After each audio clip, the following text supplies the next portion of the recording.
I've been paired up with the campus belle for 5 years in Gem. Carried her from bronze to grandmaster. Then I left one line. I'm terminally ill, don't miss me, and fake my death. Years later, we met on a gaming variety show. She'd become an A-list Moose 6 queen, while I was a third-rate actor drowning in scandals. I forced a smile. The Moose 6 queen looked at me coldly. A white moonlight is better off dead. But when she heard I died of illness, always cold, she completely lost her mind. At the gaming show's recording site, I had registered a Smith Otsao, planning to join Loki. Who would have thought my Nat Geo secretly meddled, and directly switched me to my main Otsao to log in. When Dream Moon flashed on the big screen, the live stream chat exploded. Dream Moon? Isn't that Moose 6 Queen buys dead white moonlight? Sunset River's accounts are strictly forbidden from being bought or sold. How did Fong Yuan get this Otsao? Did he use connections to a gaming tycoon? Fong Yuan stops at nothing for clout, waiting for him to completely bomb and crash. Everyone held their breath. In absolute silence, Bai Ningbing slowly raised her gaze to look at me. Her eyes held a bone-chilling frost. My hands trembled uncontrollably, and my phone almost slipped from my palm. I never imagined getting exposed would be such a sudden mess. The person I longed for was right there, yet I couldn't even admit who I was. A guest who loved to stir things up, spoke with feigned surprise. I didn't know you played, Yuan. Your rank is high. We're counting on you to carry us. Bai Ningbing's gaze was like iced blades, nailed straight into me. The mockery and insults in the chat never stopped for a second. I kept silent, wishing I could make myself invisible right then and there. This gem was my specialty, but distracted by her freezing glare, I completely lost my rhythm. After yet another operational error, my health bar bottomed out. My character collapsed to the ground. Looking at my dim figure respawning, I couldn't help raising my eyes to look at Bai Ningbing. He was looking down, his slender, bare fingers tapping swiftly on the screen. His character moved with extreme agility. Every attack was precise, every move fatal. With Bai Ningbing's final strike, the met was officially over. He tossed his phone on the table, his tone distant as a stranger. Mr. Phone, if it's not your Otsao, don't force yourself to play. My grip on the phone tightened, knuckles white. Because of my performance, the insults in the chat grew even more ferocious. She's usually gentle and polite. Her attitude today clearly shows she's pissed off. Relentless, I chased her, my footsteps light, speaking with caution. By, could I have a moment to chat? Bai Ningbing looked up. Her expression is cold as frost. Are we even that close? My chest felt pierced by needles, vines spreading over my body. Lowering my voice, I said quietly, that Otsao just now. Bai Ningbing interrupted without mercy, every word a blade. Since you're dead, you should stay thoroughly dead, instead of pulling this corpse reviving stunt that makes people sick. My body stiffened, my footsteps halting dead in their tracks. So she had recognized me all along. Watching her receding back, I clenched my fists, nails digging into my palms, oblivious to the blood. Lu Qian appeared beside me, asking softly with concern, are you Oku? I forcefully suppressed the suffocating, dull pain in my chest, and questioned Lu Qian trembling. I gave you the Smith Otsao. Why did the one that logged in turn out to be my main? Lu Qian's eyes flickered as she stammered. Before she could speak, my heart sank heavily, my questioning tone carrying a trace of imperceptible tremor. Why would you do that? I told you long ago, that Otsao is off limits. Lu Qian explained apologetically. The agency thought your main Otsao had a high rank and fame. Using your high-ranked Otsao, who knew the guest would be Bai Ningbing? This backfired on us. She sighed, full of helplessness. I closed my eyes, unable to speak, feeling ice cold. Suddenly, a commotion at the entrance. It was already packed to the brim with reporters and paparazzi who had rushed over. Bai Ningbing was escorted right into the center of the crowd. Reporters were like sharks smelling blood, everyone looking ecstatic, firing sharp questions one after another. Moose 6 Queen Bai, what are your thoughts on Fong Yuan logging into the Dream Moon Otsao? Were you and the owner of Dream Moon really Gem sweethearts back then? I stopped at the corner, looking at her upright back. My heart clenched. The next second, Bai Ningbing's cold voice cut through the crowd. Every word was crystal clear. It wasn't anything special. Just a bet from youthful ignorance. Her words hit like a heavy hammer, hurting so badly it shook my very insides. Night fell. Huddled in my tiny apartment, a drizzle began to patter outside the window. Raindrops tapped the glass, each sound grating on my nerves.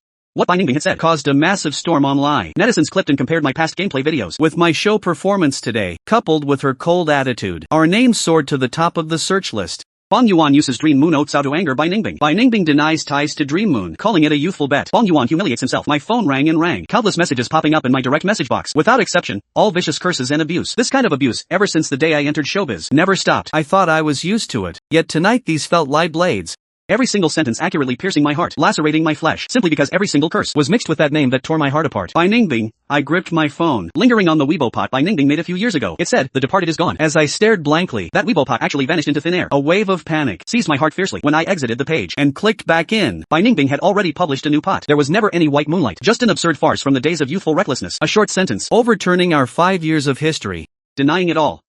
Within minutes, tens of thousands of comments flooded under this pot. The top voted calm men with the most likes, attached to Gaming 60. After watching this, I seriously suspect Fong Yuan is the real Dream Moon. But Sister Ningbing found out today. The white moonlight is gone. Sister Ningbing must have suffered a devastating blow. The two gaming character figurines sitting on the bedside table were still snuggled together. A gift Bai Ningbing gave me years ago, back when Sunset Rivers had just blown up in popularity. The official released the first batch of limited edition figurines. He stayed up all night, and right after finishing a shoot without resting, he specifically went to queue for hours at an op-live store, mailing the figurine to me at the very first moment. Along with the figurine came a voice message from Bai Ningbing, his voice so gentle it could melt, carrying a faint smile. Let's meet up. Back then I happily agreed to it. Yet in the end I still broke my promise. A booming thunderclap suddenly exploded as pale lightning tore through the night sky. Bai Ningbing's indifferent expression and hurtful words from the daytime surfaced in my mind again. I jolted, sensing something wrong. He never saw me in real life, so how could he possibly know the Dream Moon was me? Thinking of this, I gripped my phone tightly, stumbled out my front door, rushing into the pouring rain. When I stood drenched to the bone in front of Bai Ningbing's villa gate, my strength was practically drained dry. I closed my eyes, inhaled a deep breath of icy rainwater, and pressed the doorbell. After a long while, the heavy wooden door slowly opened. When he saw it was me, his face instantly darkened, his tone bone-chillingly cold. Why are you here? I didn't answer. From the very first day I entered showbiz, I had known his address. He once said that when he made something of himself, he'd definitely buy a house in the most expensive area of the city and decorate it according to my preferences. That would be our home. I pressed down the bitterness churning in my chest, leaning against the door, my voice trembling beyond recognition. Bai Ningbing, when did you find out that I am Dream Moon?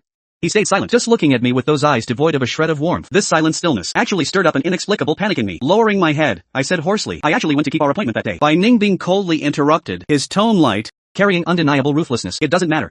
I retorted, my voice tinged with a cry. How could it not matter? My dad, he suddenly, a male voice came from behind him, interrupting my words. Ningbing, where are my pajamas? I blankly raised my eyes to look. The man behind Bai Ningbing, stunned for a second when he saw me, then lifted his lips in a smile. We have a guest? With such heavy rain, why didn't you let them inside to hide? His tone was intimate and natural, as if he were the master here, while I was just an uninvited intruder on someone's territory. Awkward and pathetic. Bai Ningbing gripped the doorknob, a hint of helplessness in his voice. Just some irrelevant person. I took a pathetic step back, the vines in my chest churning, almost swallowing me whole. I used all my strength just to squeeze a sentence out of my throat. Sorry to bother you both. Bai Ningbing's pretty brows frowned imperceptibly. Stepping out of his house, the rain grew violent. Bai Ningbing's voice still seemed to echo in my ears, gentle and clear. You, don't wait for me on lie today. The lead actor keeps saying ing a scene. We'll shoot till midnight. You, I added 2 lines of dialogue. Pretty see you right? You don't need to go to the theater to watch it. My scenes got cut. I remembered how hard she used to work while filming. Now he's shaken off those days. Living as someone envied. I should be happy for her. So why does my heart feel like it's being repeatedly sliced by a dull blade? Hurting so I can't breathe? I suppose I'm a selfish person. The strength in my entire body felt completely sapped away. I felt exhausted beyond measure, without strength to drag my feet. A car drove from not far away, its blinding headlights shining straight onto me, as if pulled by the light. I unconsciously walked toward the middle of the road. Right at that moment, a hand grabbed my arm, my body devoid of strength. I collapsed heavily to the ground following that force. Lu Qian's furious voice exploded in my ear. Fang Yuan, what are you doing? I dazedly raised my eyes to look at him, like a child who made a mistake, mechanically repeating I'm sorry. Lu Qian's expression froze. She let out a heavy sigh, pulled me from the mud, and shoved me into the car. Looking at my battered state, her tone was full of disapproval. How could you think of running to Mu Six Queen Bai's house yourself? Do you have any idea how many eyes are staring at him and you? Thinking of Bai Ningbing's cold face, my hands clenched involuntarily, seeing me silent for a long time. Lu Qian sighed, her tone helpless. What you did was simply too risky. I lowered my head, my voice hoarse beyond recognition. Lu Qian, never again. Lu Qian dropped me off. Before leaving, she pulled a script out of her bag and handed it to me. Stop dwelling on those things now. This is a new Mu 6 the company booked for you, playing the 3rd male lead role. You're heading to set in a week. Get a good prep in these days. I took the script mechanically. Lu Qian added a sentence, her tone carrying some caution. The female lead is Bai Ningbing. I froze on the spot, my blood seeming to congeal. Lu Qian frowned and comforted me. You don't have many scenes with her. Just try to avoid her when you can. After Lu Qian left, I remained in the spacious room. That suffocating sense of despair surged up overwhelmingly once more. I tremblingly opened the drawer and finally spotted that small medicine bottle labeled amitriptyline. I frantically poured pills into my mouth. Too rushed to drink water. Ever since 5 years ago, I had been suffering from depression. Even Lu Qian, who spent day and night with me, didn't know about this. This was the deepest secret I hid in my heart. A week later, I arrived at the set. As I sat in the dressing chair, a commotion broke out outside. Bai Ningbing wore a casual outfit, a baseball cap on her head. Low-key yet unable to hide her aura. When she entered the room, her gaze swept across my direction, even slightly nodding at me. I was stunned for a moment, smiling as he greeted her. Sister-y, you're here. Bai Ningbing's gaze swept past me, without lingering for a second. I lowered my eyelids. She clearly loathed me to the extreme, yet I thought she was looking at me. Right at that moment, a staff member burst in noisily, crying out at the top of their lungs. Hey, have you guys seen the top research? It's wild. Fang Yuan went to her door in the rain and got rejected. The previously noisy dressing room instantly plunged into dead silence. Noticing the odd atmosphere, that person scanned around, their gaze landing on me, their voice cutting off, face full of awkwardness. Teacher A. Yuan. But my mouth only moved slightly. It only earned even more bizarre looks from the people around. My assistant hurriedly ran in, jammed the phone into my hands with an anxious tone. Brother A1, look at this. I took the phone, and a photo stared right back at me from the screen. In it, I was drenched all over, standing looking pathetic outside Bai Ningbing's door, looking utterly desolate. Whoever took the picture had clearly done it on purpose. No trace of Bai Ningbing in frame, only a caption beside her name. I acted on a momentary impulse, never intending to bring any trouble to Bai Ningbing. I gripped my phone and hurried out in pursuit, wanting to explain to her clearly. Mess, Bai Ningbing's whole voice rang out, interrupting my words, her tone full of detachment. I just want to film properly, and don't want to become the target of your hype. Mr. Phone, please show self-respect. With that, she turned and walked into the exclusive lounge opposite, shutting the door heavily. The staff who had already been pointing fingers at me grew even louder in their chatter. Why is Fang Yuan so shameless? Teacher Bai made it so clear. And he still dares to harass her. He's basically no different from a creepy sightseeing fan. Did he pay for this paparazzi stunt out of his own pocket? I froze in place, as if nailed to a pillar of shame, ice cold all over. Suddenly, a crispy male voice broke the suffocating atmosphere. Showbiz life is really exciting. So many fresh events every day. I turned my head to look. Shen Ye walked in slowly, her lips curving into a smile. Shen Ye was the second female lead of this DRA Ma, as well as the second young miss of the Ginger Group. With an illustrious family background, she always ran wild in the industry. She walked up to me and stopped, looking me up and down with a slight raise of her brow, her tone carrying a hint of scorn. Your face isn't half bad. Your hype tactics are too clumsy. Everyone this far, so I myself. My hands began to tremble uncontrollably, not even noticing when my phone started ringing. Until Shen Ye offered a mocking reminder. Your phone's ringing? Answer it? That snapped me back to reality. And I answered the call eagerly. Fleeing like a wretch from this right and wrong place. On the other end of the line, Lucian's voice carried heavy exhaustion. Hey, I've already asked for leave from the crew for you. Head back to the company first. I lowered my eyelids. I rasped out a reply. Oh, cool. Those fans raised loudspeakers, crying out at the top of their lungs. Bong Yuan, get lost from showbiz. Stay away from our Ningbing. Through the car window, I gazed at those angry faces, an uncontrollable ache welling up in my heart. I had tried so hard to get closer. Inside the meeting room, President Zhang wore a tight face. His expression so gloomy water could drip from it. He pointed at my nose and scolded fiercely. Bong Yuan, you are so stupid. I stood with my head lowered, letting him hurl a stack of files straight at my face. He roared with irrepressible fury. Take a good look at how many partners have messaged wanting to cancel contracts. Lucian sweated off to the side, hurtling in to smooth things over. President Zhang, calm your anger. Yuan didn't mean it either. President Zhang slammed the table hard, his anger burning even brighter. He didn't mean it? Then what's with him going crazy? Run off to harass Bai Ningbing? Bong Yuan, clean up the mess you started yourself. Go find Bai Ningbing now, and beg him to release a statement to press this down. Bai Ningbing's cold face surfaced in my mind again. My fingertips turned ice cold, my throat feeling as though it were blocked by something, unable to utter a single word for the longest time. After a while, I spoke with difficulty. President Zhang, I can't do that. President Zhang's eyes widened, so furious he was shaking. You can't? Can you afford to pay that? Don't forget how many debts the company helped you pay off back then. Tasting a mouth of bloody iron, I lowered my head, my voice heavy with bitterness. Give me some more time. I'll definitely find a way. I returned home in a daze. As I reached the door, I stepped back in SOC at the sight before me. The door held my heart and face with the words pay back the money scrolled all over it crookedly. Glaring and grotesque. As I stood there dazed, a rough, heavy hand suddenly landed on my shoulder. A menacing voice rang out, its tone full of ill intent. Well, our big star finally decided to come back. Your address is hard to find. I stiffly turned around. A few menacing men instantly boxing me in. The leader sized me up. His gaze as cold and venomous as a viper. He pulled a photo from his pocket and smashed it across my face. In the photo, the sun shone. My mom sitting on a sanatorium bench, smiling all kindly. The man leaned close to my ear. He smiled warmly. The man leaned close to my ear. Bong Yuan, pay back the money you owe us right now. Otherwise, I don't mind sending your mom down to join your pathetic, deadbeat old man. My blood ran completely cold. Until that group walked away cursing and swearing. I slowly squatted down, shakingly picking up the photo, and slumped slowly against the cold wall to the ground. At that moment, a fierce resentment suddenly surged in my heart. I hated the scammers who tricked Dad, destroying everything our family had. I hated why Dad chose suicide, leaving this mess for me alone.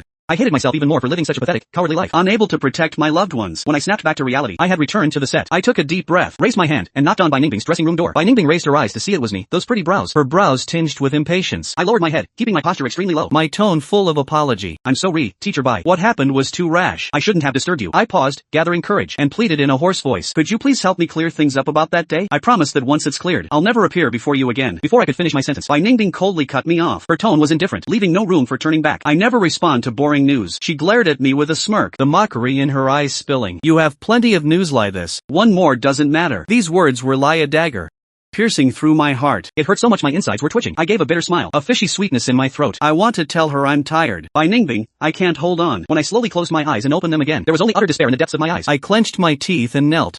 With a thud, my knees slammed onto the floor, making a dull echo. I lifted my head, looking at Bai Ningbing's breathtaking yet cold face, my voice hoarse, every word dripping with blood. Bai Ningbing, I'm begging you to show mercy and help me. Bai Ningbing's pupils shrank violently at that moment, and she froze, stunned. Just a moment later, she snapped back to her senses. Her tone was bone-chilling, every word like a blade. Bong Yuan, I didn't expect you to be despicable. Having no bottom line, unconceivable anger surged in the depths of Bai Ningbing's eyes. As her words fell, she stood up abruptly, opened the door, and rebuked. Get out. Don't stay in my place. I endured the needle-like stabbing pain in my heart, staggered to my feet, and walked out of the dressing room in disgrace. Lucian had been waiting outside, seeing me come out. She hurried forward anxiously. Hey Yuan, how did it go? Did Bai Ningbing agree to help clear things up? I shook my head powerlessly. The expression on Lucian's face instantly dimmed, and she sighed with disappointment. Bai Ningbing has always been proud and aloof. I should have known this path wouldn't work. It's just President Zhang sighed. Saying this, she paused mid-sentence, the look in her eyes as she gazed at me growing a bit more determined. Heaven never cuts off all roads. I'll go back to the company first to figure out a PR statement, and see if we can salvage this. Hey Yuan, want me to drive you? My voice was hoarse and dry. Don't worry about me. Lucian, I can manage. Seeing Lucian off, I walked out of the set alone, like a homeless, wandering ghost, drifting aimlessly along the Huanzhong highway. I climbed over the guardrail, letting the biting river wind mixed with a ghostly chill lash fiercely at my face. If this river wind could sweep me away along with it and completely dissolve me into this heaven and earth, how wonderful that would be. Then, a vibration came from my pocket. I pulled out my phone. Her photo popped up on screen. In the photo, she was covered in sweat. Strands of hair plastered against her smooth forehead by sweat. Yet her smile was as bright as midsummer's scorching sun. Above the photo, a familiar line of text kept flashing and jumping. Work hard today too, Meng Mingyue. This was a photo by Ningbing specifically took and sent to me. Years ago when she was still just an extra on set. I had set a timed reminder. Every night at 12 sharp. It would pop up on time. Only by looking at this face. Did I have the courage to drag on and welcome the arrival of a new day? Years ago, by Ningbing. Bought tooth and nail for a tiny supporting role without even a single line. Bought tooth and nail to secure it. Today, however, she was already a top-tier award-winning actress surrounded by stars. High above and out of reach. In just a few short years, everything changed, and so did people. As I stared at the photo, a deafening roar of a sports car suddenly came from behind. I instinctively turned my head to look and saw a shimmering sports car speeding furiously toward me. The dazzling glare of the headlights shone straight at me. I hurriedly raised my hand to shield my eyes, and with a swipe of my palm, knocked the phone from my hand and plunged straight into the churning river water. My heart tightened fiercely, and without thinking, I prepared to climb over the guardrail and jump into the river to retrieve my phone. But just as half my body leaned out, strong arms grabbed me fiercely and dragged me off the rail. I crashed to the ground, my bones feeling like they were falling apart. Before I could breathe, a chilly female voice spoke. Full of mockery. TSK, a male celebrity jumping off a bridge to commit suicide in the street. This young lady really got an eye-opener today. I endured the pain and slowly lifted my head, only to realize the person standing towering above me was Shin Yeye. She lowered her gaze, a half-smile hanging on the corners of her lips, her tone full of banter. Out of the crew, and even teacher Shin Yeye is too much to call? I didn't answer and merely turned my head, gazing blankly at the rolling east-flowing river water. I must have lost my mind just now, actually willing to risk my life just to salvage a phone. Seeing me treat her as invisible, Shin Yeye's voice instantly dropped a few degrees, carrying displeasure. I'm talking to you. Until then, the stinging pain from the rough ground scraping my palm belatedly began to spread. I forced myself up, nodded slightly toward her, and thanked her hoarsely. Thank you, Teacher Shin. I wasn't trying to commit suicide. My phone just accidentally fell into the river. With that, I turned to leave. Without a phone, it seemed I could only walk back to my apartment on foot today. But as I stepped, someone grabbed my wrist. Before I could react, I was half-dragged, half-shoved by Shin Yeye into the passenger seat of the sports car. This young lady will show mercy today, and be a good person to the end by giving you a free ride. I was just about to refuse when I had a second thought. If I walked back like this on foot, and got snapped by paparazzi, tomorrow's internet would surely churn out who knows how many unmentionable rumors. Thinking of this, I tiredly reported the address of my apartment. Hearing this, Shin Yeye slammed her foot heavily on the gas pedal, and the sports car shot forward like an arrow off a bow, speeding into the distance. Perhaps because I hadn't eaten for too long. A burning, sharp pain suddenly struck my stomach. I doubled over in pain, clutching my stomach tightly. Shin Yeye noticed my abnormality, turned to glance at me with slightly raised brows, her tone carrying a hint of mockery. What? Can't handle this kind of speed? I looked at the heavy night outside the window, my voice as faint as a wisp of smoke. I used to have a sports car just like this. Pausing, I added. Back then, whenever I was in a bad mood, I loved driving it up the mountain late at night. This seemed to pique Shin Yeye's interest. She leaned in and pursued. What happened next? A bitter smile pulled at the corners of my mouth, my voice so soft it was almost inaudible. Later? There was no later. The mess left behind after my father's suicide back then crushed my ability to breathe. That night, I drove the sports car racing up the mountain road, truly entertaining thoughts of ending my life as I hardened my heart and prepared to step on the gas and plunge off the cliff. The car radio suddenly broadcasted an excited host's voice. The box office of the Moose 6 starring Rising Star by Ningbing is reversing the trend, exploding all over the net.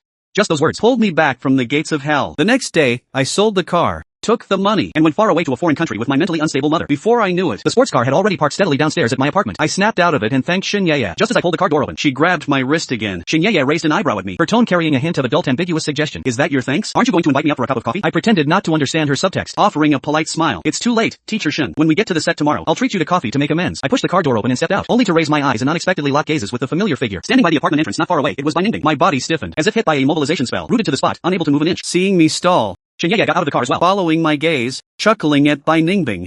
Her tone playful. Things are getting more and more interesting. Meanwhile, Bai Ningbing had already started walking toward my direction. She stopped right in front of me, her pretty eyes brimming with icy sarcasm, piercing my heart. Fang Yuan, I underestimated you. You've already latched onto a new sugar daddy so soon. I was full of confusion, wanting to ask why she appeared downstairs at my house, but at this moment, all words were choked back in my throat by this sarcasm, unable to utter a single syllable. I instinctively reached out my hand to pull her sleeve, only to be violently and disgustedly brushed away by her. Get away, you filthy thing. Standing there, my blood seemed to freeze completely at that moment. Just then, I was suddenly pulled into a tight hug from behind, followed by a kiss carrying a faint hint of perfume that landed gently on my cheek. I trembled in SOC, just as I wanted to push the person in my arms away. But Shin Yeye stepped back, a provocative smile playing at the corner of her lips. I was completely dumbfounded, standing blankly, my gaze fixed straight on Bai Ningbing. Complex and indistinguishable emotion surged in the depths of her eyes. Pitch black lie a bottomless cold pool, impossible to read. Shin Yeye's smiling voice rang in our ears, clearly delivered to both of us. Bai Ningbing, your words are too harsh. We are both unmarried and single. How is dating considered latching onto a sugar daddy? After a long silence, Bai Ningbing slowly curved the corners of her lips, revealing a faint smile, yet her gaze remained locked dead on me. Every word lie death by 1,000 cuts to my heart. Then I wish the two of you a steadfast lot that never parts. Such a short sentence, lie a sharp dagger. It tore my heart raw into two halves. With that, she raised a hand to press down the brim of her hat, and turned to leave without the slightest hesitation. Her resolute silhouette quickly vanished into the night. I watched helplessly as her figure faded further and further away. The hand hidden inside my sleeve already clenched so tight the knuckles turned white, trembling slightly. I had no qualification, nor any status to call out to her, until Bai Ningbing's figure completely disappeared from sight. Did I slowly suppress the surging agony in my heart, turned my head to look at Shin Yeye, and asked with a calmness bordering on numbness, having fun, Miss Shun? She raised a brow, seemingly a bit surprised by my reaction. My voice was hoarse, carrying a trace of exhausted entreaty. You've had your fun. Mission, please head back. I'm just a nobody, and I can't afford to play games with you rich people. The smile on Shin Ye's face faded a bit, her expression carrying the innocence of someone out of touch with the world. What a stubborn fool. Isn't latching onto me way better than following by Ningbing? The resources I can give you are far more than what she can offer. I pulled a bitter smile, Wondering how people born with a silver spoon in their mouths slide them could ever understand that some things can never be traded for with more resources. Different paths do not cross. Sure enough, Shin Ye's expression instantly darkened, and she coldly dropped the words ungrateful wretch before turning to get into her sports car and speeding away. Early the next morning, the moment I stepped out of the car at the set, I was surrounded tightly by reporters waiting at the entrance. Blinding camera flashes went off continuously, and countless sharp questions poured in like a tidal wave. Bong Yuan, yesterday's photos of you and Shin Ye embracing and kissing were captured. What is your relationship? Couldn't hook by Ningbing. By Ningbing that you turned around to latch onto Shin Ye? Some people even exposed that you were kept by a rich woman back in high school, wearing brand names and riding in sports cars even as a student. Is this true? Every single one of them was aggressive in their words, with some even reaching out to shove me. I was squeezed into the crowd, unable even to stand steadily. Just then, the familiar roar of a sports car rang out, and Shin Ye sped over. Seeing the principal person involved, the reporters immediately shifted their target and swarmed toward her like a swarm of bees. Shin Ye took off her sunglasses and glanced at me, and said shockingly, "We were 1-minute lovers. We were just 1-minute lovers, that's all." With that, she pushed through the crowd and left dashingly. The reporters instantly exploded, their gazes toward me growing more and more disdainful. I stood in the middle of the crowd, letting them mock me, letting those mocking gazes fall all over me. Security guards rushed over belatedly, barely managing to rescue me from the pile of reporters. To see by Ningbing, only to see by Ningbing sitting beside the director, as if this farce meant nothing, as if the farce before her had nothing to do with her at all. It felt like an unbridgeable galaxy lay between us. She was radiant on the other side of the galaxy, while I was infamous on this side. Shaking off reporters, having finally shaken off the reporters, I walked in disgrace over to the director, but he waved me off. His tone detached, A1. His tone carrying a trace of detachment. A1. We want quality. You might not be suitable for this role. Our production team wants to steadily polish the quality of the Mu-6, and we don't need an actor with as much tabloid controversy. The hand I had hanging by my side clenched fiercely. I locked eyes with Bai Ningbing. The pain helped clear my head a bit. I raised my head, and locked my gaze directly on Bai Ningbing, as if I didn't exist. Is this the director's decision? Or yours? But my throat was dry, appearing to casually flip through the script in her hand, as if I didn't exist at all. I opened my mouth, wanting to say something more, but my throat was terribly dry, as if it had been harshly rubbed by sandpaper. An invisible force choked my throat, making it impossible for me to squeeze out a single word. After a moment, I took a deep breath. He looked satisfied,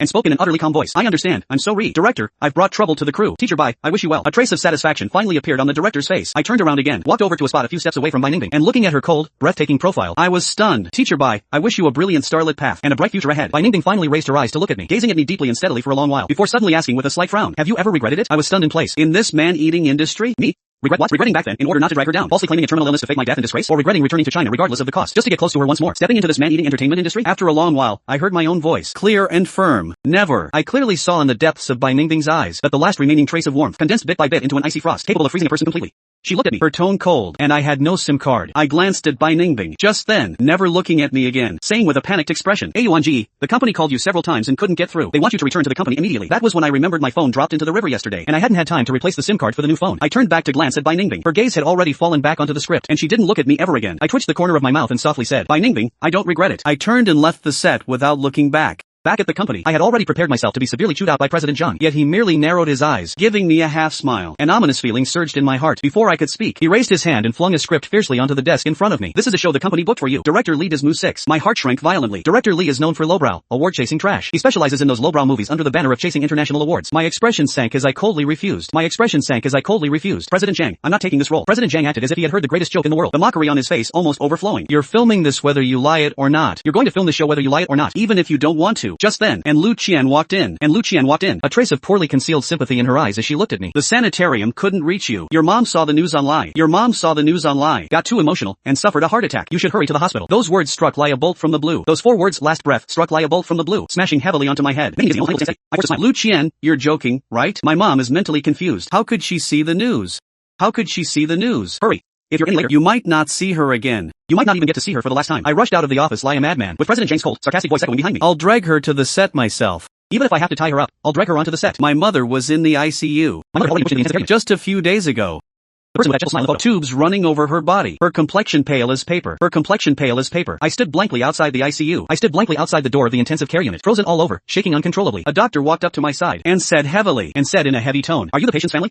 Go on inside and take a look. Holding on with her last breath. These words pierced my heart. These words were like a sharp dagger piercing straight into my heart. And tears poured out. And scalding tears poured out uncontrollably, as if wanting to vent all the grievance and pain accumulated over the years. All at once. Dragging my feet as heavy as lead, I squatted by the bed, holding her withered hand. My voice choking, Mom, it's A1. Can you hear me? Mother slowly opened her eyes. A flash of lucidity passing through her murky pupils. A tear rolled down from the corner of her eye. With a weak voice, A1, don't cry. I hadn't seen her lucid in so long. I couldn't remember how long it had been since I last saw my mother lucid. This long overdue tenderness made my tears fall even harder. I quickly raised my sleeve, and forced out a smile. I'm making a lot of money now. The debts will be paid soon. Dad is gone, but I'll provide. Dad is gone. Her eyes swimming with guilt. Mother didn't answer. Have these years been hard?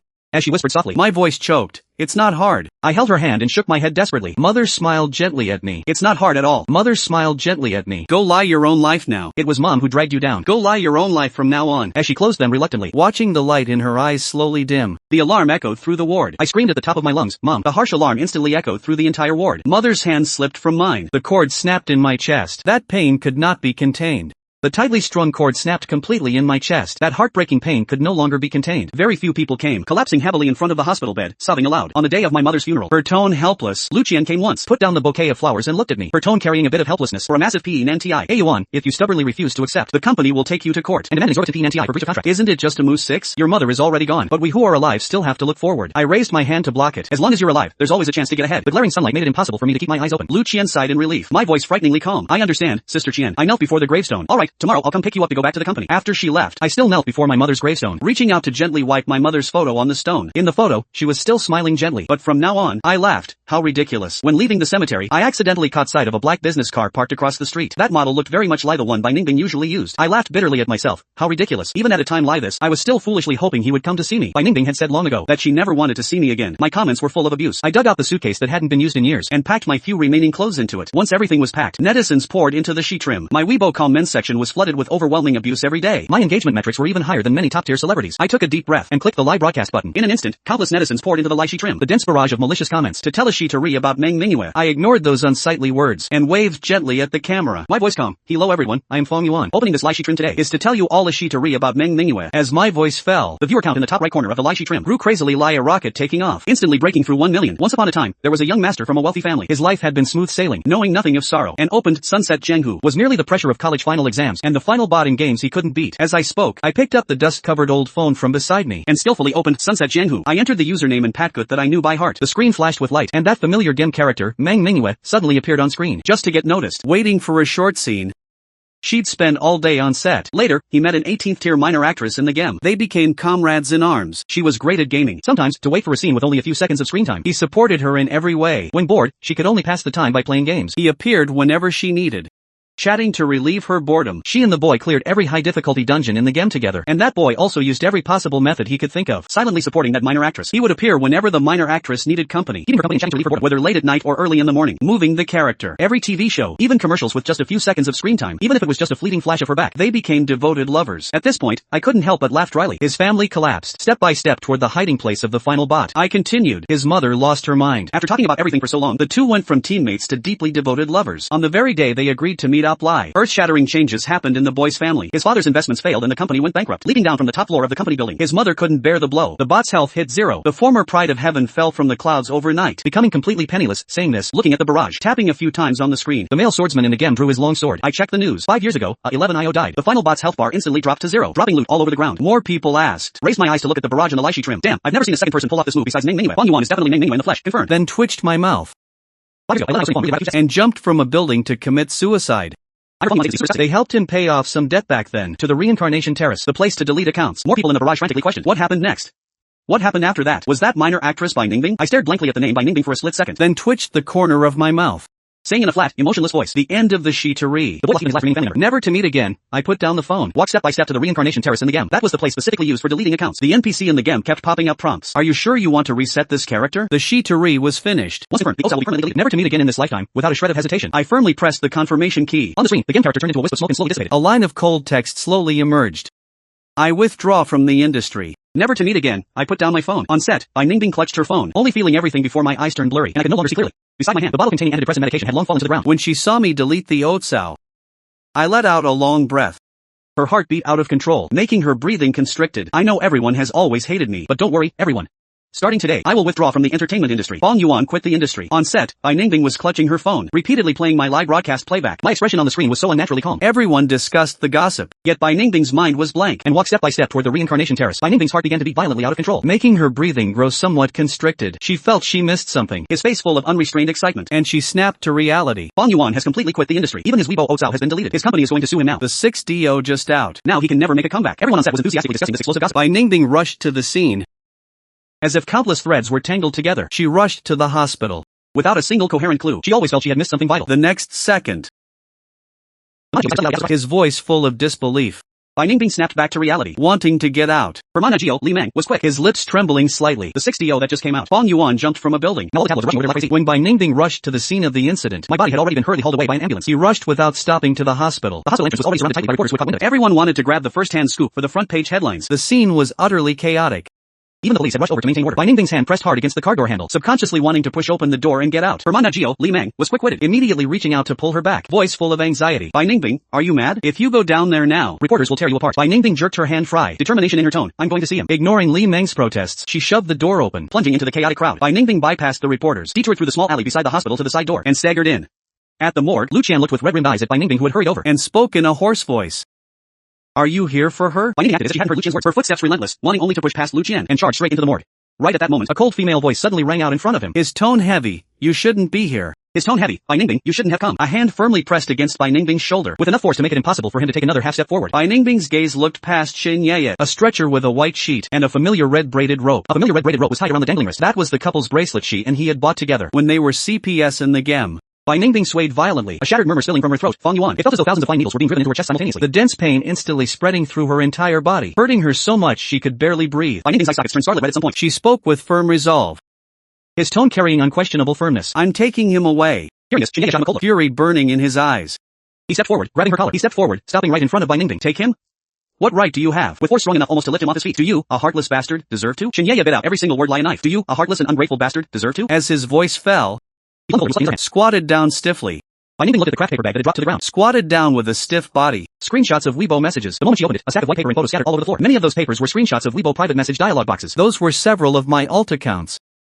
And every alt name was related to Bai Ningbing. Starting 5 years ago, I used these alt accounts to silently follow Bai Ningbing. Every morning and evening, I would send him a private message on each alt cell, reminding him to sleep early and take care of himself. Hi there, I'm your Fen. She would reply sometimes, but as she grew busier, the inbox held only my self-talk. There were also many Weibo posts, but later on, all related to Bai Ningbing. The private message box was left with only my own self-talk. Aside from the dialogue screenshots, there were also many Weibo posts published by these alt accounts. I promoted and voted overnight. All the Weibo content I posted was related to Bai Ningbing. Even when she was obscure. Every show Bai Ningbing acted in, I earnestly helped promote boost rankings and voted overnight. I used all my strength. My passionate love was displayed. Even in the very beginning. Shockingly, there were also photos. For a full 5 years. I checked in and signed under Bai Ningbing's super type every single day. Never stopping even after I entered the industry myself. Her gaze locked onto it. Was that starting to display across the paper? So scorching made one's eye sting. And besides these, Xin Yeye and Lu Qian watched. Were some photos of me mixed in among the stack of papers from these past years. Bai Ningbing picked up the middle photo with trembling hands. Her gaze locked firmly onto it. At that exact moment, her heart felt as though it had been hammered hard by an iron mallet. I had people investigate. After seeing clearly what was in the picture, and he racked up huge debt, stumbled backward a step, and drew in a sharp breath. Yuan, she only told me that her family was very short on money. His father jumped to his death. Xin Yeye slowly spoke up and lost her mind on the spot. I had people investigate. Fong Yuan's father was scammed. The me in the photo was younger. Nearby lay a middle-aged man. On the day you agreed to meet, the capital chain of the Shin family enterprise snapped completely. With no way out, his father chose to jump from a building and commit suicide. Fong Yuan's mother witnessed the tragic scene with her own eyes and lost her mind on the spot. Xin Yeye turned his head to glance at the icy morgue. I lay quietly inside, unmoving. Bai Ningbing stared dead at the photo in her hands. The me in the photo looked a few years younger than now. On the ground not far away. It wasn't what she thought. The man's head was smashed beyond recognition, with a pool of long coagulated dark red blood on the ground, and I was tightly hugging my limp out of its my mother, wearing that couple jacket bought by Bai Ningbing. Panic and helplessness written all over my face, lie a fledgling bird battered by wind and rain. Bai Ningbing looked at everything before her in disbelief, her whole body ice cold, as if plunging into an icy abyss. Bai Ningbing tried to rush forward, and played tricks on her, which was why she was so cold. One more thing to tell you. Turns out it wasn't everything wasn't what she thought. Xin Yeye withdrew his gaze, and trembling all over. Verify it with the crew. Weren't you always disgusted with him? Then you should be happy. From now on in this world, there is no longer this person you hate. As he spoke, Xin Yeye waved his hand behind him, and several men in black bodyguards immediately responded. Rushing swiftly into the morgue, a lawyer stepped forward and conversed in low tones with Lu Qian, drinking whiskey cup after cup, wanting to rush forward and stop that group of people, only to be blocked once again. Every detail rolled in her mind. Right, there's one more thing. Yet I was plagued by scandal. The industry was a cesspool. Yet it was like a sharp blade piercing straight through Bai Ningbing's heart. That first move 6 of yours that skyrocketed you to fame. Channing was heavily funded and invested in by Fong Yuan. If you don't believe it, you can go verify it with the production crew of that Mu 6. The blood in Bai Ningbing's entire body completely froze at that instant. She was so cold and aloof. Intoxicated, she fell asleep, able only to stand blankly in place. As bone-chilling cold swept through her entire body. 3 days had already passed since my death. Why did you say you didn't know me? She jerked awake in darkness. Countless tabloid rumors about me were flying everywhere. She rewatched my final sheet trim, seeing me recount the past, drinking whiskey cup after cup, hurting until she couldn't breathe. Public opinion had shifted now. Every detail of this period rolled back and forth in her mind. Lia Mu 6. Sympathetic comments piled up. Meng Mingyue had always been a warm and wonderful boy, the only light in her gloomy extra career. She sat blankly by the bed. I had been plagued by endless scandal and negative news. The entertainment industry was a cesspool. And Bai Ningbing always detested people who used unscrupulous means to grab attention. She couldn't accept that the white moonlight she held in her heart was actually someone of such disrepute as me. That's why on the day of recording the variety show, and now the truth was out. when hardships were laid bare, with unkind words, crushing all affection, into cold remarks, and slanders were overturned. Bai Ningbing fell asleep unknowingly against the sofa. In her dream, she saw me standing in the distance, looking at him with a sorrowful expression and asking softly, "Bai Ningbing?" I was busy running around. Her heart gave a violent twitch and she jerked her eyes open. Only fumbling to pick up her phone. Bai Ningbing reopened the playback of my final lie she trimmed. Looking at the me on screen who had calmly recounted the past, Bai Ningbing felt as though her heart was being tightly clenched by an invisible hand. Hurting so much she couldn't breathe. At this moment, public opinion online was already completely different from before. Completely reversed. You pushed him to the abyss. And pushed him to his death. Her phone rang urgently. It was her Managio, Li Meng. Bai Ningbing sat blankly by the bedside, the night view outside the window spilling through the glass to fall upon her, adding a touch of solitude. On the floor in front of her were scattered those papers and photos of me. Notification sounds kept transmitting from the phone. She hid the documents away. Xin Yeye and Lu Qian had arranged for people to expose all the truth to the public. I used to bear so much undeserved abuse, and now all the truth had come to light. When all the hardships were laid bare under the sunshine, and those disgraceful slanders were overturned one by one. Cancel all my press releases. Bai Ningbing couldn't imagine how someone who used to be so carefree and bright managed to grit her teeth and pull through alone, after suffering the devastating blow of losing her family. In those photos, have you checked Weibo yet? Handling my father's funeral. Dropping it in front of her. Netizens have lost their minds, as if the pain of chasing stars had never existed, and as if the person suffering from severe depression wasn't me at all. The trending search was prominent, her voice sounding hoarse beyond recognition, half grieved for my death. She looked at the heavy night outside the window. She glanced at it indifferently. You are the one who pushed Fong Yuan step by step into the abyss, and pushed her to her death. Right at that moment, Bai Ningbing's phone suddenly rang urgently. You have new movies coming out. Your career will be ruined. Bai Ningbing spoke slowly. Li Meng sat down to persuade. Fong Yuan is dead now. Then spoke in an urgent tone. Wait for me at home. Bai Ningbing cut her off. Soon, the doorbell to Bai Ningbing's house rang. Fumbling in a panic, she carefully packed away all those documents and photos. I won't use him to whitewash. Li Meng's expression turned cold, and reeking of alcohol. Li Meng paused for a moment before speaking hesitantly. Watch your future get destroyed? Bai Ningbing closed her eyes, devoid of any anxiety, shaking her head in silence. Help me cancel all the press releases for this period. Just take time to calm down. Li Meng let out a heavy sigh. At the door, she turned back. Don't go anywhere these days. Just stay safely at home. Even if you don't bring it up, you have to rest now anyway. Haven't you checked Weibo yet? Her success was due to his efforts. He spent time, energy, and money. She opened Weibo once again. That group of netizens has completely lost their minds now. They're all bashing you, scrolling through every pot. The phone screen prominently displayed the latest trending search title. The calm men section below was practically exploding. Half of those comments were bleeding words of grief for me, while the other half cursed Bai Ningbing with heartbreaking malice. Bai Ningbing merely glanced indifferently at the screen. With a calm, unbothered tone, she said, "Let them be." Her utter indifference drove Li Meng crazy with anxiety. How can you just let them be? You have 2 new movies coming out soon, and a TV series about to premiere. If this public opinion keeps fermenting like this, your career will be completely ruined. Li Meng put away her phone, sat down on the sofa across from Bai Ningbing, and continued to persuade. Anyway, Fong Yuan is dead now. Why don't we just come out and say, before Li Meng could finish? Bai Ningbing bluntly cut her off. Her tone carried a hint of chill. Enough. She slowly lifted her eyelids, looking at Li Meng with a firm gaze. I don't want to use that to whitewash myself. Seeing Bai Ningbing's stubborn and impervious attitude, Li Meng's expression turned cold for a second. She couldn't help asking, then what are you going to do? Are you really going to just sit here and watch your future get destroyed step by step? Bai Ningbing closed her eyes, shook her head wearily, and said nothing. Li Meng sighed helplessly. Just take some time to calm down yourself. I'm heading back to the company to discuss countermeasures with PR. At the door, Li Meng turned back, admonishing her with lingering worry. Don't go anywhere these next few days. Just stay safely at home. I'm sure Fong Yuan wouldn't want to see you destroy your future like this. Don't forget that you were able to reach this height today. Li Meng didn't finish the rest of her sentence, but Bai Ningbing understood. Her reaching this peak today was undoubtedly thanks to Fong Yuan's quiet efforts behind the scenes. He had spent so much time, energy, and even money on her. Bai Ningbing opened Weibo once again, clicking into my long-abandoned burner Oatsal profile. It was as if she were self-harming, scrolling through every single pot I had ever made, one by one. Every word in line felt like a searing branding iron, making her heart numb with pain. After staring for a long time, until her eyes grew red and stung, she finally pressed the back button with trembling hands and closed her phone.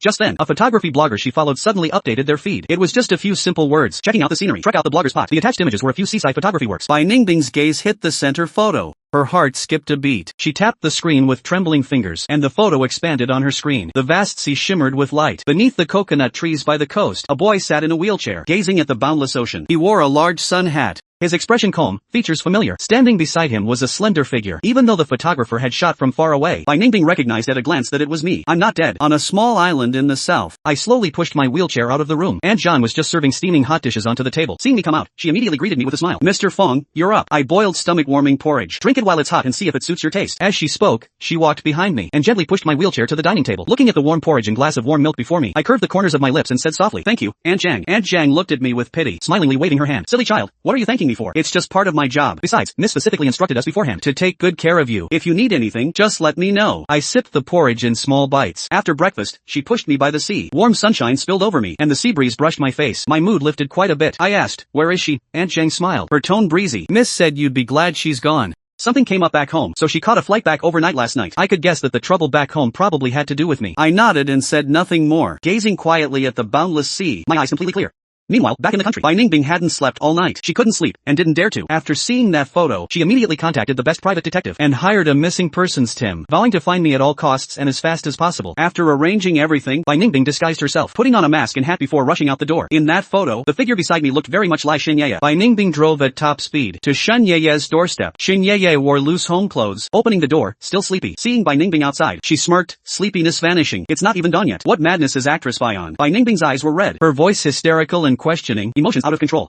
Shen Yeye, did you hide her? Did you hide him? Shen Yeye glared at her, a mocking smile curving the corner of her lips. I have no idea what you mean. Shen Yeye moved to close the door. Bai Ningbing thrust out a hand, desperately blocking the door, her tone urgent. Tell me where Fang Yuan is. Watching Bai Ningbing's state, Shen Yeye sneered. Is this the lofty actress Bai Ningbing? She paused, the mockery in her eyes growing heavier. If you want to hear, I'll tell you. He was cremated and buried, laid to rest next to his mother. If you miss him, you can go find him in the underworld. Bai Ningbing's face turned paler, all color draining away. She looked at Shen Yeye, her gaze full of pleading. Seeing her lie this, Shen Yeye felt only annoyance, coldly mocking. Bai Ningbing, when he was alive, you treated him with such coldness. Now that he's dead, what kind of madness are you pulling at my place? She let out a cold laugh, pried her hand off with force, and slammed the door shut. With a loud bang, it cut off two worlds. Looking at the tightly shut door in front of her, Bai Ningbing snapped to reality, suddenly realizing how unhinged she had just been. Her phone rang abruptly. The private detective calling. Bai Ningbing answered instantly, her voice filled with urgency. Any news? A steady man's voice came from the other end. Miss Bai, I'm so sorry. No exact news yet, but we have confirmed. The photo was taken on an island in South America. We are now preparing to send people over to confirm if the person you're looking for is there. Just letting you know. There might be some extra expenses incurred later. Bai Ningbing spun around and strode toward her car. Before the person on the phone could finish, she interrupted. Go right now. Money is no object. Just find him. You must find the person in that photo for me. She burned with anxiety, wishing she could sprout wings and fly to that island. But as soon as she walked out of Shen Yeye's residential complex, before getting into her car, she was swarmed by a massive pack of reporters. Bai Ningbing, hello. How do you view Fang Yuan's death? Do you have anything to say? Fang Yuan did so much for you in silence beforehand. Did you really know nothing about it back then? Mess. Bai. Did you know he was a wealthy heir? And deliberately approach and date him with an ulterior motive? Could you see how you felt when you learned of Fang Yuan's death? Please respond, Teacher Bai. Why are you here at this time? Do you have some special business to take care of? As far as we know, Teacher Song Jingyan also lives in this complex. Countless microphones shoved themselves forward in front of Bai Ningbing. Reporters spoke over one another, their sharp questions striking like a string of cannonballs, neither side giving ground. Bai Ningbing tightly bit her red lips and remained completely silent. These questions were like daggers, stabbing fiercely into her heart over and over again, hurting so she could barely breathe. She just stood there in the spot, utterly alone, refusing to respond, letting probing gazes fall on her. Right at that moment, bodyguards in black suits pushed through the crowd surrounding Bai Ningbing, carving out a small safe zone around her. Song Jingyan ran over quickly. The moment he saw the news, he contacted his security team. Now, in front of the media, he walked up to Bai Ningbing, familiarly hooked her arm, and wore a polished smile. Excuse me, media friends, it was I who invited her to my place. The specific reasons are inconvenient to disclose to everyone for now. Bai Ningbing tried to deny it, her voice carrying urgency. That's not. As Song Jingyan appeared, the reporters slowly quieted down. Bai Ningbing struggled to pull away, but Song Jingyan gripped it exceptionally tight, maintaining his gentle smile, and speaking sincerely. Regarding A Yuan's matter, both Ningbing and I feel deeply heartbroken. However, the deceased is gone. We hope everyone can respect those of us still living. Song Jingyan's voice was warm, yet it faintly carried an unquestionable deterrent force. Those reporters looked at each other, looking at me, and wisely shut their mouths. At the same time, Bai Ningbing's Minagio Li Mang also rushed over with people. Without a second word, Li Mang grabbed Bai Ningbing and pulled her toward the van. Before getting in, Bai Ningbing turned her head and cast a look at Song Jingyan, her tone icy. Mr. Song, I hope you won't say such ambiguous things in front of reporters again. I have no relation to you. Song Jingyan's complexion paled a bit in an instant, watching Bai Ningbing's car slowly vanish from view. His hand at his side unconsciously clenched into a tight fist, knuckles turning white. After Li Mang brought her home, she looked at her soul-deprived state and sighed helplessly. Didn't I tell you not to go out? Don't you realize? Those reporters right now are like sharks smelling blood, waiting for you to walk into a trap? Bai Ningbing kept her head low, her voice hoarse and exhausted. I'm a bit tired. You should go back 2 hours later. The door to Bai Ningbing's home was pushed open. A handsome man walked in with a suitcase. He looked at Bai Ningbing on the sofa, covered in dejection, and couldn't help frowning. Ningbing.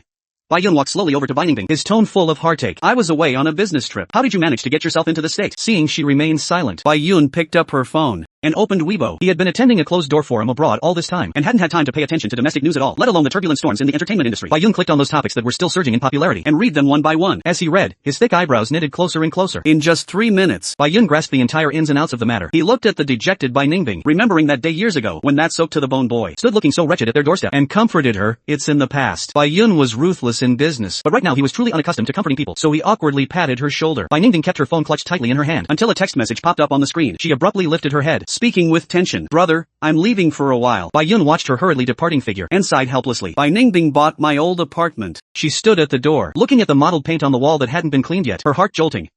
She took a breath, entered the code with trembling hands, and pushed the door open. The interior was clean, furnished simply yet warmly. The air still seemed to linger with my faint osmantha scent. Bai Ningbing's gaze landed on a small area in the corner, her heart feeling as though it were struck hard by a bullet, aching to the bone. That section was plastered with posters and photos of her. From her days as an extra, to her radiance as an actress, not a single one missing. Bai Ningbing involuntarily walked toward the cabinet against the wall, and gently opened the cabinet door. The top row of the cabinet held a row of thick photo albums. Bai Ningbing tremblingly took out the first one. Inside were all screenshots from when we used to play games together. I had printed out those precious moments one by one, carefully laminating and preserving them. The second book contained stills of the small role she played in her very first debut year. For every single role, I had personally drawn a corresponding cartoon image, with the shooting date and character name noted beside it. The third book was entirely filled with pictures of her, casual snapshots from Weibo, officially released high-definition photos from her events, and candid shots I secretly took of her dozing off in exhaustion on set. The second tier of the cabinet held a full stack of magazines, with her as the cover star on every single issue, ranging from obscure local publications to top-tier fashion magazines, piled half-cabinet high. The third tier held 2 boxes. One of the boxes was completely stuffed with merchandise posters related to her, and products she endorsed. Anything she endorsed, I would buy immediately, without missing a single item. The other small box held a thick stack of ticket stubs, and a yellowed diary. Those ticket stubs were from all the movies she had ever acted in, throughout her years in the industry. Every music she acted in, no matter how small her role, no matter how good or bad the reviews. I went to the theater to support her, sometimes watching several times. All of this happened when she had no idea. Finally, Bai Ningbing slowly picked up the diary beside the ticket stubs, before she could flip it open. Her phone rang shrilly.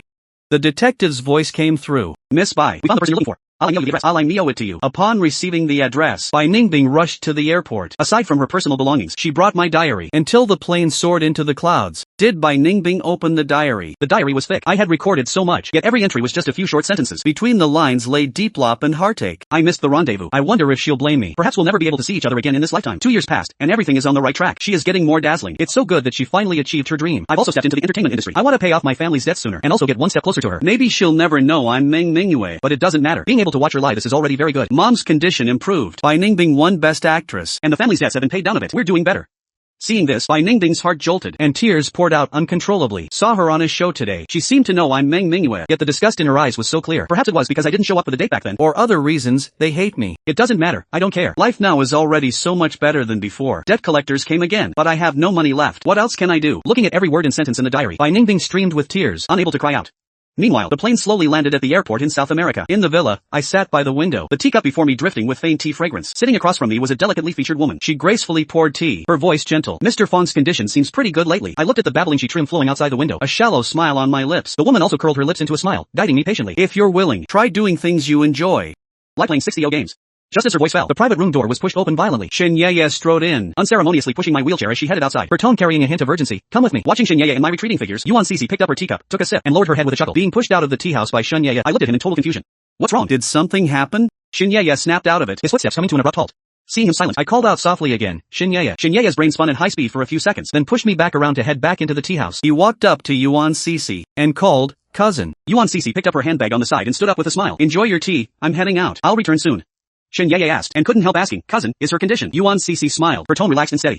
It's stabilized, rest assured. Hearing this, Shen Yeye gave a grand wave, and said readily, alright then, off you go. He pushed me back to the table, his gaze resting on the scenery outside the window. Speaking casually, he came for you. Who did he refer to? It went without saying. My hand holding the cup trembled, and hot tea splashed out, burning my fingertips red. Shen Yeye's brow furrowed, and he immediately pulled my hand to rinse it under the nearby faucet, his tone full of reproof. How can you be so clumsy, burning your hand drinking tea? I stared in a daze at my scalded red fingertips. On the other side, after landing, Bai Ningbing went to the IMEO address. Looking at the tightly closed door in front of her, she took nervous breaths, then raised her hand and knocked gently. A handsome blonde guy opened the door. Seeing her, his eyes lit up, and he shot her a wink, asking in a pure, authentic British accent, who are you looking for? Bai Ningbing glanced past him into the back. The room was completely empty. She saw nothing. Her heart instantly sank to the bottom. The blonde guy generously made a gesture of invitation, but she shook her head, turning around while dialing the detective's number. The person apologized repeatedly. I'm so sorry, Miss Bai. We got the address wrong. Rest assured, we will continue helping you search on our end, and give you an explanation. Bai Ningbing walked dejectedly along the beach, looking at the wide, boundless sea before her, her mind repeatedly echoing that line I wrote in the diary. We are all getting better. Are they really better? She stood quietly for a long time, before dragging her weary steps. Not far away under a coconut tree, Shen Yeye pushed me, and slowly emerged from behind the tree. He watched Bai Ningbing's desolate figure and asked softly, don't you want to see her? I shook my head, my tone calm and unruffled. It's all in the past. No need to meet again. Shen Yeye gave a light chuckle and said no more, pushing me toward our residence.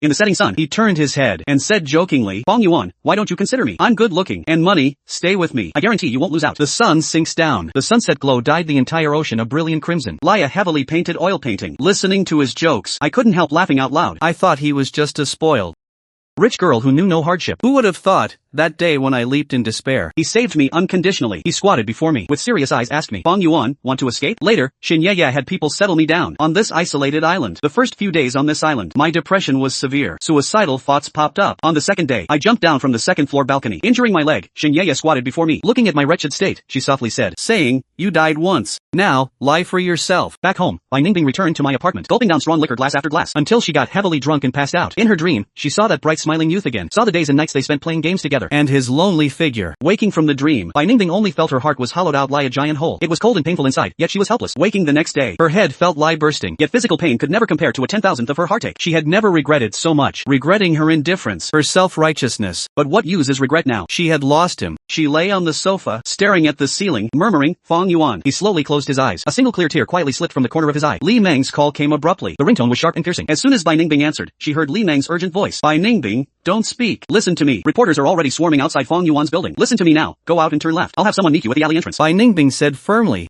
I'm not leaving. Li Meng scolded. Bai Ningbing, pull yourself together. Now is not the time to be willful. Beep. A new day begins. Fong Yuan, keep it up. The clock hand slowly approached 8 o'clock. The cartoon doll not far away suddenly emitted a crisp alert sound. Bai Ningbing turned her head sideways and saw the cartoon doll that bore an 80% resemblance to me, waving its arms in an endearingly clumsy manner. He let out a chuckle, but it was uglier than crying. He slowly stood up. Following Li Meng's instructions, he walked outside. What Li Meng said was right. He had to stay clear-headed. Fong Yuan was still alive. He would definitely find her. Inside the disheartened office, Song Jingyan sought Li Meng, stating bluntly that he wanted to fake a shipping romance with Bai Ningbing and had people buy a massive number of promotional articles, intending to attribute everything I previously did for Bai Ningbing entirely to my own unrequited obsession. While Bai Ningbing knew nothing about this, Song Jingyan sat down, watching the marketing post slowly loading on his phone screen. A flash of smug certainty crossed his eyes. Bai Ningbing spotted late at night in the residential complex where Song Jingyan lives. The two are suspected to be passionately in love. Bai Ningbing's studio issued a public response. Fong Yuan's actions were purely out of unrequited obsession. As soon as these posts came out, they ignited public opinion. The internet was abusive. Bai Ningbing clutched her phone tightly, pushed the door furiously, her voice bone-chilling. Who authorized this? This was the first time since Bai Ningbing entered the industry that she lost her temper and spoke harshly in front of everyone. Flying into a rage, he rushed in front of Li Meng and questioned him. You've been my managio 5 years. What the hell are you doing now? Li Meng tightly gripped Bai Ningbing's shoulders, staring dead into his eyes with an urgent tone. Ningbing, I'm doing this for your own good. It's to salvage your reputation. Song Jingyan stood up, easing the atmosphere. Ningbing, don't be angry. We're in the same company. If you don't want to wait for the storm to pass, I can just issue another statement to clarify. Bai Ningbing turned and looked coldly at Song Jingyan. The corners of his mouth hooked into a sarcastic curve. Song Jingyan felt his hair stand on end under that gaze, and instinctively took a step back. His tone flustered. Don't look at me like that. Bai Ningbing smiled. His voice wasn't loud, but every word pierced the heart. Put away your wretched thoughts. We're both in this industry. Do you really think I can't tell what you're plotting? Teacher Song must have forgotten about riding 3 boats at once. Right. Don't tell me you want to ride one more. All the color drained from Song Jingyan's face instantly. She opened her mouth, unable to say a word. Having debuted 3 years, he climbed through relationships, always thinking he had covered all his tracks seamlessly. Little did he know Li Meng had spent over a decade in the entertainment circle, and instantly understood what Bai Ningbing's words meant. Her expression turned ugly, but the promotional posts have already been released now. Even if we wanted to change it, it's too late. Li Meng advised helplessly. Bai Ningbing said with a resounding voice. Then issue a new one to clarify everything. Li Meng let out a heavy sigh. Must you be like this? Must you force yourself into a dead end? Bai Ningbing locked gazes with him for a long time, his gaze firm and unquestionable, right in front of Li Meng. He picked up his phone and drafted a Weibo pot. Hello everyone, I am Bai Ningbing myself. Starting today, I will indefinitely retire. Seeing the words clearly on the screen, Li Meng's pupils shrank, and she immediately reached out to snatch Bai Ningbing's phone. Yet she was still a step too late. Bai Ningbing had already pressed the send button. Bai Ningbing completely vanished the very next day after announcing his retirement. Nobody knew where he went. He left a note for Bai Yun, with just a simple line written on it. Bro, I'm finding him. 2 years later, I walked out of the airport calmly wearing sunglasses. Xin Ye was already waiting at the exit, seeing the smile in my eyes practically overflowing. She walked up quickly and teased, oh, isn't this Ko Tri Fong finally willing to return? I smiled and walked over to Xin Ye, walking side by side with her toward the outside. I had fully recovered, physically and mentally. In the past 2 years abroad, I spent half a year graduating with top honors from an overseas devil gaming training camp, graduating with top results. Then I became a full-time coach at a top gaming company. My job was leading Tim training and achieving outstanding results in various competitions. In a short span of 2 years, the Tim I led swept the competitive scene, winning almost grand slams in all major overseas gaming tournaments. And the name Xia Tian had long been known to everyone in the esports circle, a legendary existence. Xin Ye looked at me and asked, how long are you staying? I fiddled with my phone and replied indifferently, not leaving. I'll form a Tim domestically and make a run for the national gaming tournament this year. Xin Ye was stunned for a moment. Her footsteps halted. It took a few seconds for her to react. She hurriedly caught up in quick steps, her tone carrying a bit of urgency and anticipation. Fong Yuan, I have a chance? 2 years is not that long. Not short either. Many people and things had already changed beyond recognition. I moved into a seaside villa. This was my former home, holding my best memories. I had been preparing my career back home early on, and bought this place in advance before returning. After remodeling, at this moment I sat by the window, gazing at the boundless ocean outside and gradually lost in thought. My phone vibrated. A Tim member's message. Ko Tri, the first live stream duration for tonight at 7 p.m. has been set. 1 hour, almost time. I got up and walked to the adjacent streaming studio, sitting at the desk. After debugging all the equipment properly, I quietly waited for the time to reach 7. At 7, I took a breath and started the broadcast. This live stream was my first attempt to build brand awareness for the Tim. There must be absolutely no mistakes. Fortunately, it was a faceless live stream, so I wasn't nervous. I slowly clicked on the gem on the screen and said, hello everyone. This is Ko Tri Xia Tian. Today I'm streaming a recently released blockbuster hit game, Mist of West City. Bai Ningbing, watching the livestream screen on his phone, listening to that voice so familiar it was carved into his bones. His heartbeat instantly raced as urgently as his ribs. The hand holding the phone trembled slightly and uncontrollably. He hurriedly pulled the car over slowly to the roadside and walked toward that standalone seaside villa. The villa's design was unique. He'd been here often, just glancing from afar, and the villa was always pitch black and lifeless every time. But things changed now. Warm lights glowed inside. Half a year ago, someone bought this villa from him. Bai Ningbing vaguely felt. Perhaps he had returned. At this moment, Bai Ningbing stepped closer cautiously step by step, finally stopping in front of a window. A deeply emotional male voice came from inside. President Wang, move left. Alright, livestream ends here. Follow my Weibo and the Tims. Thank you everyone for supporting. Bye-bye. As the voice faded, the livestream screen on the phone also cut off simultaneously. I took off my headphones and drank a sip of water, putting down the cup. I heard a familiar yet hoarse voice coming from outside. Ah, Yuan, is that you hearing this voice? My heart trembled involuntarily. I immediately stood up and turned off the room lights. The moment the lights went out, I heard Bai Ningbing sigh, his tone carrying a trace of helplessness and melancholy. Ah, Yuan, I know it's you. Bai Ningbing gazed intently at the window before him, his voice trembling. Can we meet, please? I leaned against the wall, listening to his voice. My heart raced out of control. I forced myself to take deep breaths repeatedly a few times before slowly calming down. 2 years had passed. I thought I had let go of the past long ago. Thought I could face Bai Ningbing calmly when seeing him. Yet I had to admit, when his voice sounded, my feelings would still stir up ripples. Bai Ningbing stood outside, speaking in fragments about many things, talking of past mistakes, talking about searching over the past 2 years. Finally he said softly, actually, it's already great that you're still alive. Ah Yuan, it doesn't matter if you don't want to see me. Her voice carried an unmaskable hoarseness and exhaustion. I turned my head sideways, looking outside through the window, recalling the past. When he said coldly, the utter ruthlessness of never wanting to see me again. The curtains blocked everything outside completely tightly, yet I seemed able to see right through, and spot the bitter smile on Bai Ningbing's face. People are always so repetitive. When they possess something, they think nothing of it. Only upon losing it do they go to great lengths to get it back. A rustling sound of footsteps came from outside. I walked to the window, pulled a gap in the curtains. Bai Ningbing turned around, staring toward the direction of the ocean, wondering what he thought. I couldn't help following his line of sight to look over. There was nothing there, only the boundless sea level meeting the sky. In the end, I still couldn't resist pulling open the door, and followed after Bai Ningbing's footsteps. He walked to the car, just as he was about to open the car door, seeming to sense a burning gaze from behind. His movement paused abruptly. He turned around stiffly and saw me. He opened his mouth, yet said nothing at all. We stared at each other for a long time, before Bai Ningbing slowly spoke up, his voice carrying a trace of a tremble. Ah Yuan.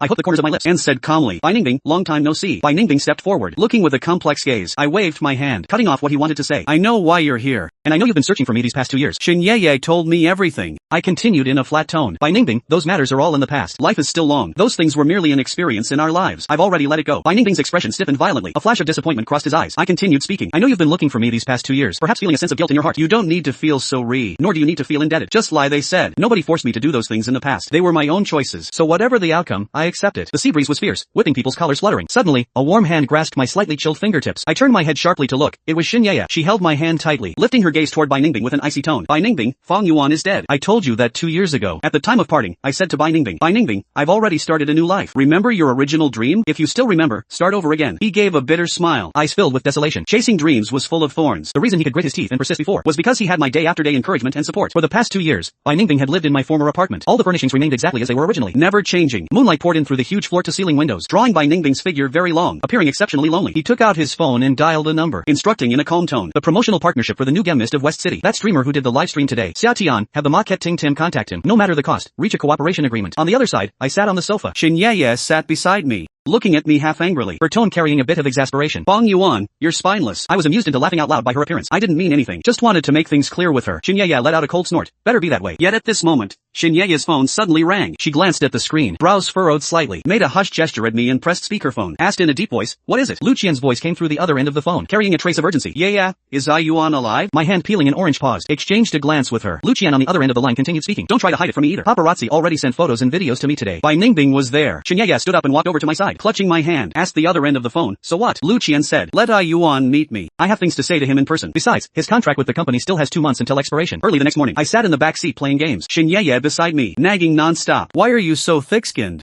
Aren't you afraid that the news of you still being alive getting exposed will stir up a huge commotion?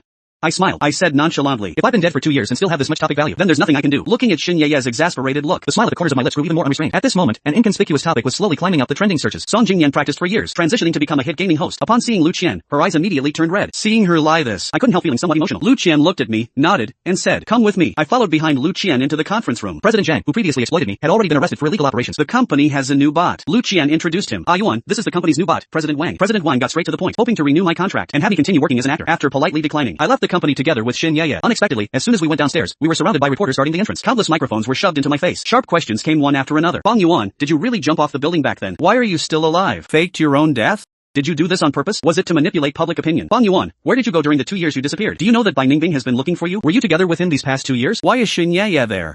What is your relationship? Please give us a response. Questions followed one another. That familiar suffocating sensation instantly rushed toward me. Fortunately, Shin Ye was well prepared. The accompanying bodyguards immediately stepped forward and blocked those reporters outside. As we walked to the car, I told myself it's fine. Take a deep breath. As soon as we got in the car, Shin Ye turned and said coldly to the reporters outside, "We are no longer people in the entertainment industry. If you all keep pressing us step by step like this, don't blame us for being impolite." She swept her gaze across those media outlets, looked bone-chillingly cold, until those noisy voices gradually faded away. Did the car slowly drive away? After getting in the car, Shin Ye kept a straight face, complexion looking ugly. I looked at her and comforted her softly. "All right, stop being angry." Amidst speaking, I involuntarily recalled our first meeting. Back then Shin Ye, mouth poisonous and sharp, her gaze looking at me always carried banter and disdain. Yet these past 2 years she became completely different from before, always protecting me very well in her own way. "Bong Yuan," Shin Ye suddenly shouted my name. In a serious tone, "Tell me the truth. Do you still want to be in the entertainment industry?" Clearly a question, yet she asked it with a threatening undertone. I looked at Shin Ye and said very seriously, "I don't want to." Shin Ye, I am very clear about what I want. I was clear before and even clearer now. Hearing these words, Shin Ye's complexion finally improved. She dropped me off at my studio. Inside the studio, several young boys wore headphones, training seriously at their computers, communicating tactics with teammates. When Shin Ye and I walked in, the game was at its white-hot stage. They were fully focused and didn't notice the bot arrived. I didn't disturb them and wandered around the studio. Shin Ye followed behind me. Wherever I walked, she followed. After the two of us finished touring around of the studio, the team members also happened to finish their training. They reported their progress to me, while casting meaningful glances toward Shin Ye behind me. Right at this moment, a boy suddenly said to me, "By the way, Coach Rai, a male celebrity online is impersonating you." Shin Ye and I turned our heads simultaneously to look at the speaking team member. I narrowed my eyes and asked, "What? Impersonating me?" I didn't understand what the sentence meant for a moment, until the team member handed his phone over to me. Seeing that trending search title, I laughed so hard I was furious. Song Jingyan transitions to gaming streamer, stage name Xiaotian. It's been 2 years already, and Song Jingyan is still self-absorbed. He pulled off an absurd stunt. 2 years ago, after that 4-romance PR stunt dropped, it failed to distract the public, and angered more netizens. Everyone slammed Bai Ningbing for lacking accountability, and called out Song Jingyan for cashing in on a tragedy. Song Jingyan's reputation plummeted. His resources dwindled for 2 years, relying on marketing to stay relevant. I never expected him to impersonate me. I checked the comments. Just as I guessed, it was pretty much what I expected. Is Song Jingyan crazy? Who is he to think he's Xiaotian? Truly the funniest joke of the year. Wait, who even is this guy? I've never heard of this name. I'm dying of laughter. Does Song Jingyan know who Xiaotian actually is? He won international esports tournaments. Back when he coached, his salary hit 8 figures. Speechless. Someone cancel this madman. Other comments popped up on screen. The trending topic was skyrocketing in popularity. Seen the hot search? Fong Yuan lives. He's really not dead. Holy crap, is this real? Didn't they do an autopsy? Didn't the company release a statement? If you don't believe, go search it. Photos of him with Shin Ye are solid as gold. However, I didn't bother looking at those hot searches about me. Shin Ye and I are both out of the industry now. No need to pay attention to this, and even less need to respond. I handed the phone back to my teammate and said to Shin Ye, "I just got a collaboration invite from the Mist of Shicheng Tim. I need to visit them." Shin Ye slumped onto the sofa and let out a yawn. "I'm not tagging along. Just be careful out there." She'd been hustling since dawn and was now so sleepy she could barely keep her eyes open. Following the address in the text, I arrived at the Mist of Shicheng Game studio. Someone came over to greet me. I noticed the receptionist's eyes flashed with surprise the moment she saw me. Sitting in the conference room, I looked through the glass window at the office area outside. I've been following the game Mist of Shicheng for a long time. Since the day it entered beta, I've been playing it constantly. It has a few similarities to Sunset Jianghu that we used to play, yet it features many more meticulously designed little details. The graphics are also much more refined than Sunset Jianghu. Watching the busy employees, I couldn't help thinking, for a newly established gaming company to reach this level so quickly, their strength is certainly not to be underestimated. A sudden sound of footsteps echoed from outside. I withdrew my gaze. The conference room door was gently knocked twice, and a woman in business attire entered. She was the marketing director of Mist of Shicheng. She got to the point, stating that she wanted to invite me to collaborate with them to promote Mist of Shicheng and simultaneously hire me as the game's professional consultant. I fell silent for a moment and replied that I needed to go back and consider it. Meanwhile, Bai Ningbing was sitting in the room next door, watching the real-time feed of the conference room with a complex look in her eyes. After leaving the gaming company, I went straight back to the villa. Collapsing onto the sofa, for some reason, I felt the launch date of Mist of Shicheng was very strange. Since the game entered beta, many players had been urging the officials to launch it, yet the bot behind the scenes kept using bugs that needed fixing as an excuse to continuously optimize and polish it. Yet just 3 days before I returned to the country, the game suddenly officially launched without any warning. I thought about it for a good while, then couldn't help but chuckle. It's just the launch date of a 6DO game after all. Why take it so seriously?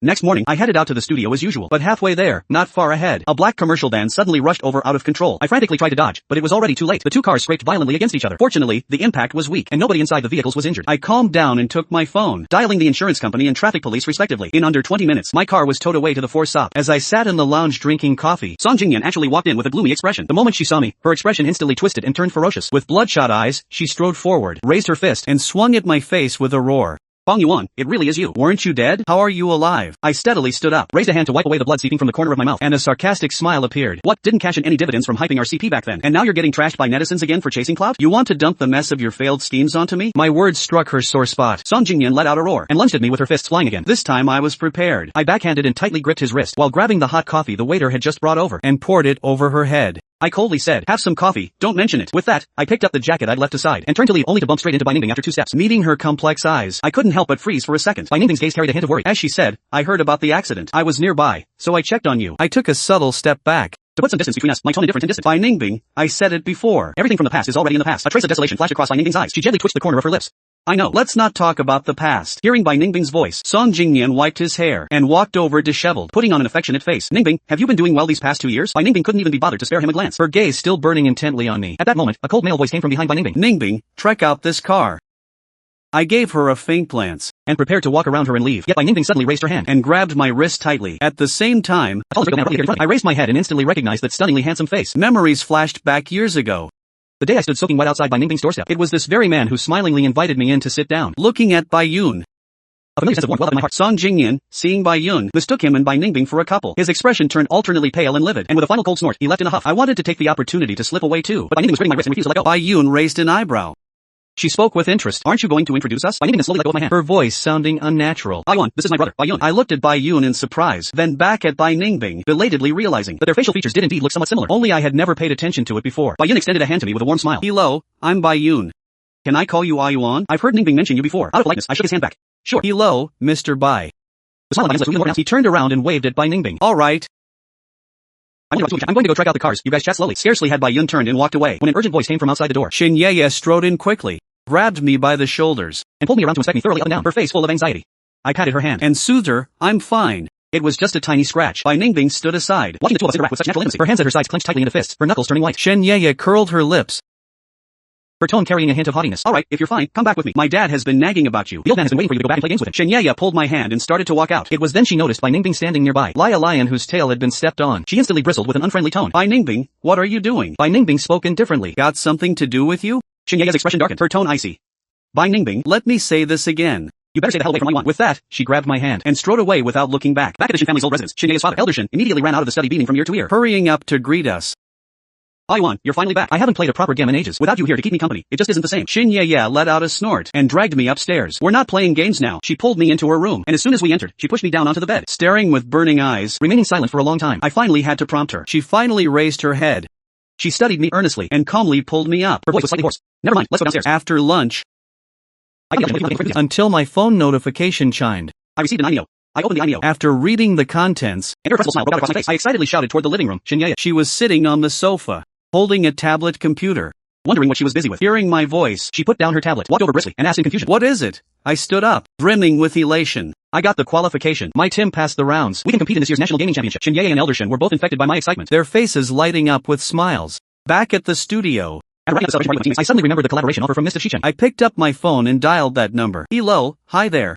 Is this a Mr. Shichen company? I'm Fong Yuan. I paused and continued. Here's the thing.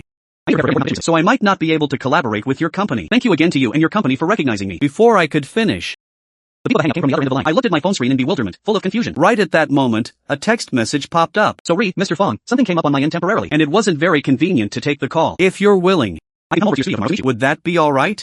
So early the next morning, I rushed to the studio bright and early to wait for the guest. A soft knock came from outside the door. I immediately stood up and stepped forward briskly to greet them. The moment I opened the door, I froze. The person who came was actually Bai Ningbing. Bai Ningbing looked at me with a sincere expression. Yuan, I'm not here to bother you. I'm here to talk business. I was stunned for a moment before reacting to her meaning. Mr. Shicheng turned out to be a game developed by her company. Only then did I finally understand what I had been overlooking all along. Back when we played Sunset Jianghu, those design flaws I ranted about were perfected in Mist of Shicheng. Bai Ningbing sat in the chair beside me. But I immediately stood up and put some distance between us. With a firm tone, I said, then no. I am even less likely to collaborate with you. Bai Ningbing paused and looked up, gazing at me intently. It's a win-win, why wouldn't you? Our game has just launched, and needs to rely on promotion to increase our user base. Your team is entering the championship, and needs massive funding, right? Bai Ningbing was right. After passing the preliminaries, my small savings from abroad were a drop in the bucket for a professional esports team.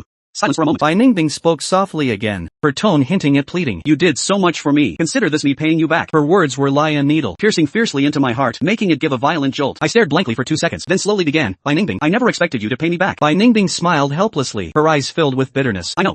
I was childish. I stood in silence for a long time, before saying word for word. Bai Ningbing, 2 years have passed. As the poem goes, the setting sun is infinitely grand. It's just near twilight.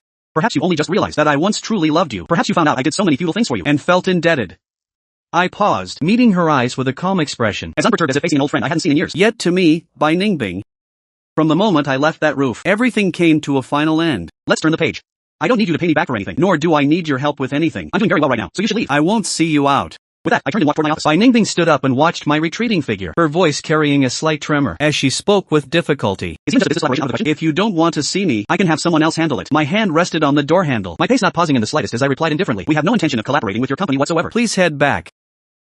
Bai Ningbing watched me close the door. Her brows knitted tightly together, Her eyes filled with disappointment. After quitting the industry 2 years ago, she went to the island where I stayed. for the first half year, while aimlessly searching for my traces, she frantically crammed SOP K programming and game development knowledge. Ever since I left, Every single word I had ever said echoed repeatedly in her mind. Bai Ningbing told herself. She absolutely had to create a game that would satisfy me. Back then, for her acting dream, I had given my all and silently supported her. now she should work for my passion. Once, not leaving a shred of breathing room, she didn't dare to stop. Nor did she allow herself leisure. Because the moment she stopped, She couldn't help thinking of me, and a numbing ache filled her heart. Bai Ningbing left my studio dejected. When she arrived home, seeing her, Bai Yin smiled and spoke. You're back.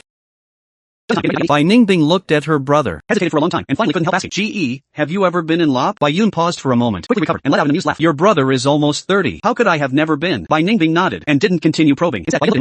What? Looking to chase someone and don't know how? Bai Ningbing picked up the water glass on the table and took a sip. Staying silent without speaking. Bai Yin placed the documents in his hand onto the table. Looked at him, and spoke meaningfully. When facing people we care about, We always tend to fall into misconceptions and lose our footing. My advice to you as your brother is to just be your true self. don't let your emotions lead you by the nose. Let's eat. That night, in bed, Bai Ningbing had Bai Yun's words echoing repeatedly in her mind. After a long while, She suddenly realized what I said. Bai Ningbing, remember your dreams? Start over.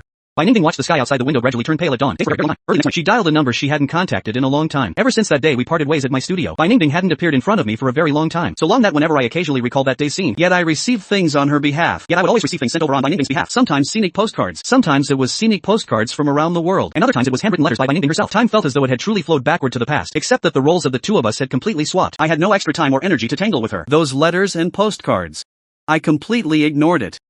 Those letters and postcards Were all packed by my assistant into a little box. They ended up in the stomachs. As for those food items, They all ended up in the stomachs of that bunch of 10 members back at the studio. Sometimes the 10 members would even crowd around and tease me. constantly sending you things, constantly sending this and that over to you. Why don't you just give in? Whenever that happened, I would think of Shen Yeye, that sharp-tongued, yet soft-hearted woman. Shen Yeye hadn't shown up for a long time either. I visited the Shen estate twice, yet Elder Shen hadn't seen her. Yet Elder Shen hadn't seen any sign of Shen Yeye either. I sat by the window. The earpiece delivered a prompt. The earpiece still delivered a cold audio prompt. The subscriber you have dialed is not answering. I had no choice but to leave her a voice message for the prompt. Shen Yeye, where are you? The other end of the line remained dead silent, with no response whatsoever. Yet my heart felt as though a piece had suddenly been hollowed out. Even while I was abroad. Even though I was far away abroad over the past 2 years. Shen Yeye would fly over almost every single week. The alarm ringtone suddenly blared. I looked at my Tim, already. I stood up and looked for the 10 members outside, all geared up and ready. The Tim members shouted in unison. Try, are we starting now? I put down my phone and took a deep breath. This was our first intensive training. This was the first intensive training session for the National Gaming Championship, and it would also determine which team my squad would be matched against. In their very first official tournament met, So we had to give it our all and treat it with utmost seriousness. I smiled and encouraged them. Great performance, keep it up. Their faces showing joy. I also smiled with satisfaction and encouraged them. Shen Yeye vanished without news. Bai Ningbing re-entered the public eye. Shen Yeye had vanished as if into thin air, leaving no news behind. As for Bai Ningbing, she re-entered the public eye. Only this time, she was no longer appearing in the identity of an actress, But as a rising young director, Bai Ningbing looked at the camera. And said with a firm gaze, who missed the most precious people. But I missed the most precious people and things in my life. Now I want to find her back, and I hope it's not too late. As the competition date neared, drew closer and closer. with Shen Yeye missing so long, On top of that, with Shen Yeye having disappeared for so long, I often dreamed in the dead of night that she met with an accident. Shen Yeye was indispensable. Covered in cold sweat. There's no denying it. Shen Yeye had long since become an indispensable part of my life. I simply didn't have any extra time or energy. Shen Yeye is already an essential part of my life. That day, after training, I got an anonymous package. Inside were 2 theater tickets. I got an anonymous package. Unpacking it, there were 2 theater tickets inside. The play was called The Hurt Summer. And found Bai Ningbing directed it. So her absence lately, and found out the play was actually directed by Bai Ningbing. The script was written by her, was because she was busy directing a play. The script for this play was written by her personally, but put them in the drawer. I held those 2 tickets tightly. I called Shen Yeye again. After a very long time, I looked toward the door in disbelief. This time, the ringtone suddenly echoed right outside my office door. I looked toward the door in disbelief. My heart began beating wildly out of control. I stood up. Shen Yeye stood there, and slowly pushed it open. Shen Yeye was pulling a giant suitcase, unable to snap out of it. I stared blankly at Shen Yeye, yet her eyes held that spirit. She had lost a lot of weight. Images of her flashed in my heart.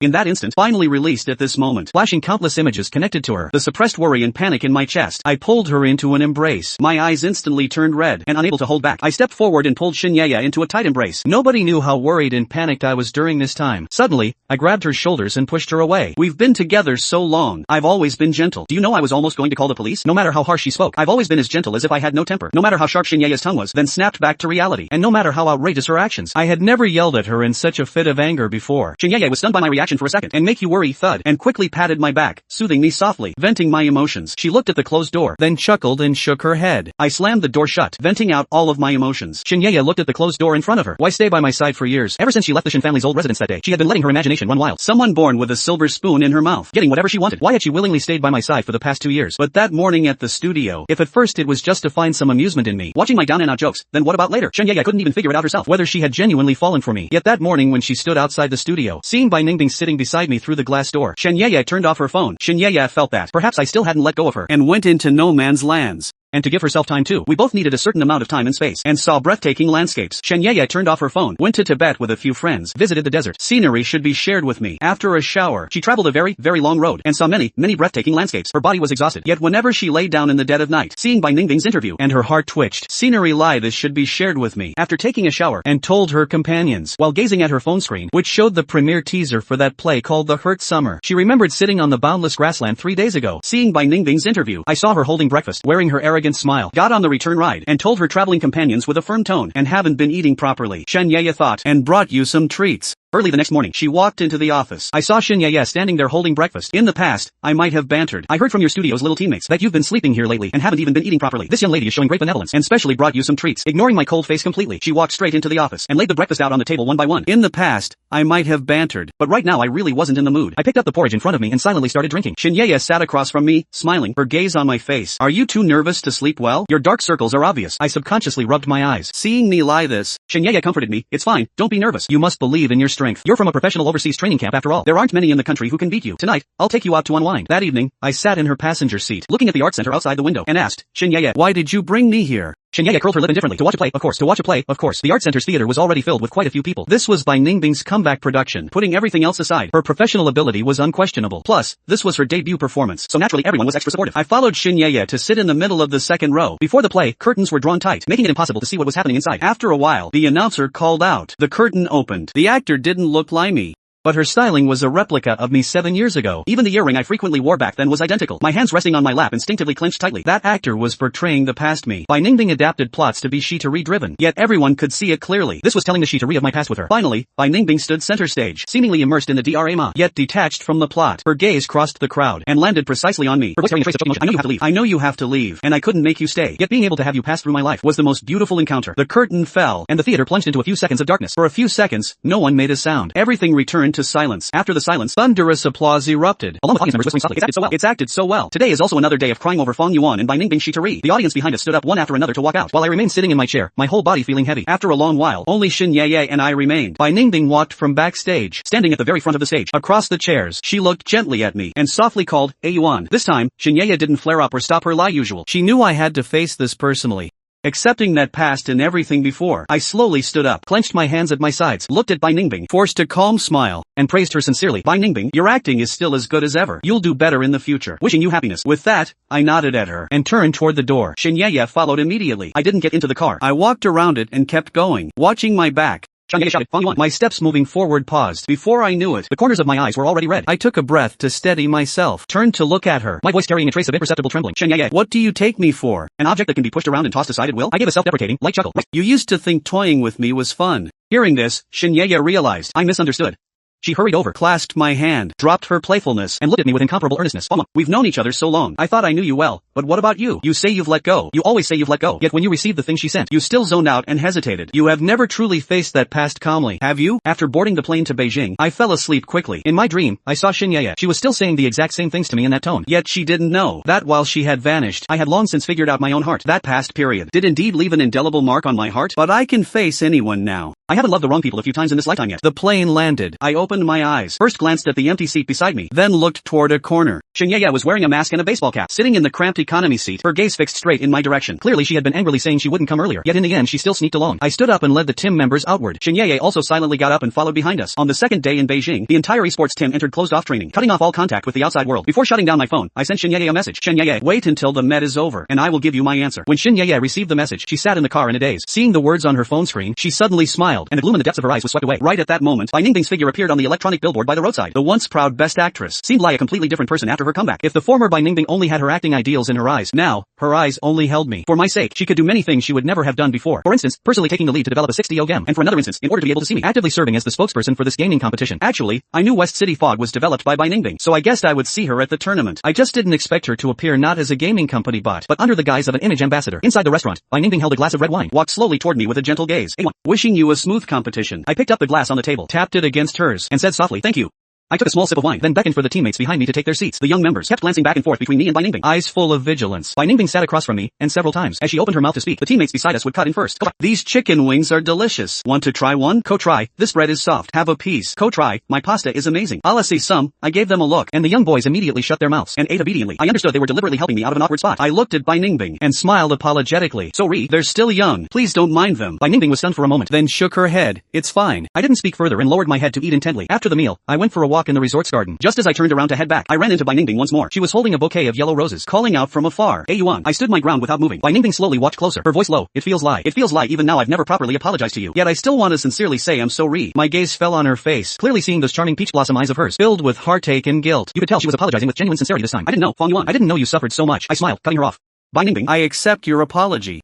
But not a single one of those things was forced upon me. They were my own choices, right?" Bai Ningbing's expression jerked in a sudden start. Looking at my face, a dull ache pierced her chest, and her voice carried a hint of a tremble. "Is there truly no possibility for us anymore?" I shifted my gaze to the yellow roses in her hands. If I remembered correctly, yellow roses meant an apology. But another meaning was lost. I spoke slowly once more, my tone firm. "Bai Ningbing, look forward." I walked straight ahead, passing by her side. Just as I took 2 steps, a dull, heavy thud suddenly rang out from behind. I spun around sharply, to see that Bai Ningbing had collapsed onto the ground, having fallen unconscious. Her hands were clutched tightly over her abdomen, and her clutch was the team members behind me. The younger members, at a complete loss, looked down at the person on the ground, eyes filled with panic. I stepped forward, squatting, and gently brushed away the sweat down the straight hairs from Bai Ningbing's forehead. The skin I touched felt as cold as ice. "Don't panic," I said in a deep voice, dialing the emergency number on my phone with one hand. "I'll go with the ambulance. The rest of you head back to the training base first. Continue training according to the original plan, and no getting distracted." Xiao Yu nodded vigorously. Though the team members' faces were full of worry, they still obediently split into 2 groups. One stayed put, while the other followed the assistant coach right back to the base. Xinyaya had rushed over at some point as well. She had just parked her car when she saw the scene, and hurried to my side with a deep frown. "What happened?" "Unclear." She suddenly collapsed. "I've already called an ambulance." Just as my voice fell, the urgent wail of a siren echoed from the distance. After the ambulance arrived, the medical staff swiftly led Bai Ningbing on the stretcher. Just as I wanted to get into the vehicle, Xinyaya pulled me back. "I'm going with you to the base side. I've already sent my assistant to keep watch. Don't worry." Her gaze left no room for refusal. I nodded, and the 2 of us got into the ambulance together. Inside the cabin, the ticking of the medical equipment sounded exceptionally piercing. Bai Ningbing lay on the bed, her brows tightly knitted, her complexion still frighteningly pale. Looking at her bloodless lips, scenes from the past involuntarily flashed through my mind. That spirited young girl full of vigor in the game. That young actress who still shared a day lightly. That best actress who spoke coldly to me on variety shows. And this fragile, incredibly vulnerable version of her right now. Xinyaya sensed my turmoil, and gently patted the back of my hand. "Don't overthink it. Let's wait for the doctor's checkup results first." I snapped back to reality, meeting her calm gaze, and the chaos in my heart seemed to settle a bit as well. Upon arriving at the hospital, Bai Ningbing was wheeled directly into the emergency room. Xinyaya and I waited in the hallway, and soon Bai Yun rushed over. As soon as he saw us, he asked anxiously, "I was Ningbing." She stood beside me and examined. "The situation is unclear," I replied. You could tell he was extremely worried. After about an hour, the doors of the emergency room opened. A doctor walked out. "Who is the patient's family member?" "I'm her brother." Bai Yun stepped up. "The doctor sighed. Acute appendicitis, and it has already perforated. Surgery is needed immediately. The patient has had irregular rest schedules for a long time, and large emotional fluctuations. Her physical foundation is already severely depleted. This acute attack was triggered by accumulated overwork. Is it risky?" Bai Yun asked. "We'll do our best, but pot-op recovery is crucial. She must rest properly, and cannot handle exhaustion or emotional excitement anymore." After saying this, the doctor told the nurse to prep her surgery. Bai Ningbing was wheeled into the operating room, and the red light lit up. The 3 of us sat on the hallway bench, each falling silent. She really hasn't had it easy these past 2 years. Xinyaya spoke up suddenly, her tone carrying a hint of emotion. After her comeback, she poured her heart into the game. To make West City Fog, she worked around the clock, sometimes sleeping only 3 or 4 hours a day. I froze. So all those coincidences I thought existed, the design flaws fixed, the gameplay settings tailored to my preferences, were all the result of her meticulous polishing. The surgery lasted 3 hours. And the light went out. The doctor came out to announce that the surgery was very successful, and Bai Ningbing had already been sent to the ICU for observation. We breathed a sigh of relief. Bai Yun went to handle the paperwork, while Xinyaya looked at me. "Do you want to go inside for a look?" I hesitated, but ultimately shook my head. "Never mind, let her rest properly first. We'll talk when she wakes up." Xinyaya nodded. "I'll have my assistant send some food over. Don't just exhaust yourself here. You still have to lead the team training tomorrow, so catch some shut-eye when you can." Her thoughtfulness warmed my heart.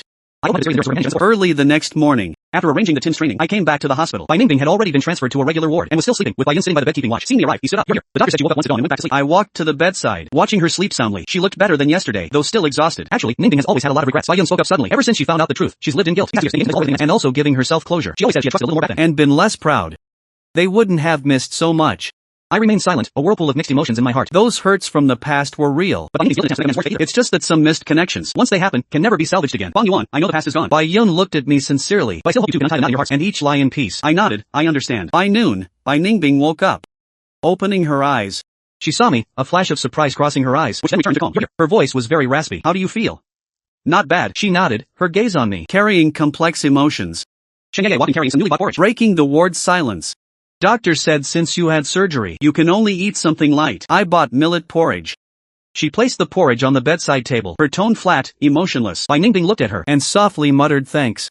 Seeing this, Bai Yun stood up and said, you guys chat, I'll go get some water. With only the three of us left in the ward, the atmosphere grew delicate. How are the Met preparations?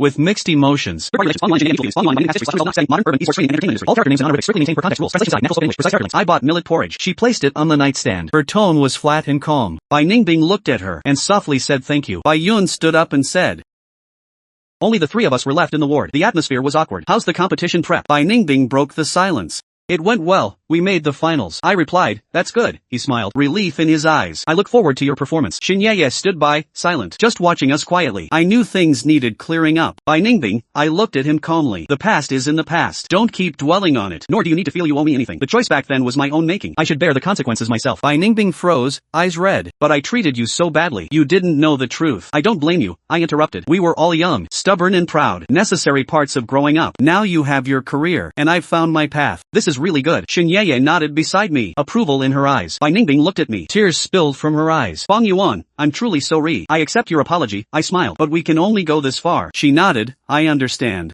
I just wanted you to know. You've been important to me. Thanks for lighting up my life. Same to you, I said softly. Those days gaming together. Those times we encouraged each other. Our precious memories. Coming out of the hospital, Xin Yuanyue looked at me. Do you feel better in your heart? I nodded, clearing my mind. I feel lighter.